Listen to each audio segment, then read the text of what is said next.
It's a complicated expression for that to be the case, and this is the expression that I'm not even going to think about beginning to explain to you. So what are the conclusions of the Freier's analysis? That the shape of our indifference curves, our preference, what we want, what we think we like, depends, is fully determined by things that happened 1 million years ago. The shape of these functions, f is the distribution of the population, phi is the number of male and female, pi is the probability of survival, and qm is something to do with the technology of mating, how many people there are, how likely you are to mate. These functions are completely exogenous, dependent on technology and preferences, on whether there are many trees in the savannah, and so on, how many predators there are, and so on. The Freier ends his paper with an empirical part.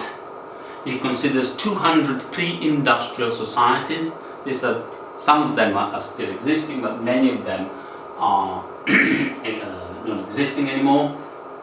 And they study a number of 4 variables in these societies, and these variables are the tendency to have many wives.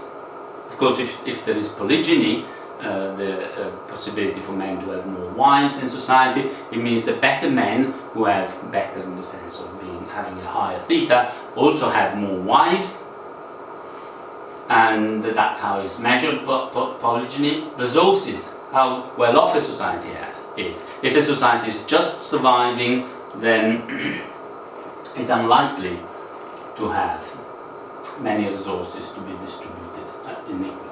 And then signaling. Okay, which are the activities that are completely useless as far as survival is concerned. And these, the Freier says, are signaling activities. And why the female choose at all, because if female don't choose, then there's no point in signaling them and trying to be chosen by them. And so the Freier argues that if a society has many resources, then it can have resource inequality among its members, and therefore there can be inequality in the number of wives. And if there is inequality in the number of wives, then signaling is a good thing to do, and the more so if there is female choice. So in our last slide we show the Freier simultaneous system of equation, and these are the numbers he gets. So polygyny is determined by resources and by population density. So the more resources there are in society, the more likely that this society is practice polygyny. And if there is more polygyny, then there is more signaling. So for male, it's worth spending time and resources in signaling their type if the signal may lead to you having more wives.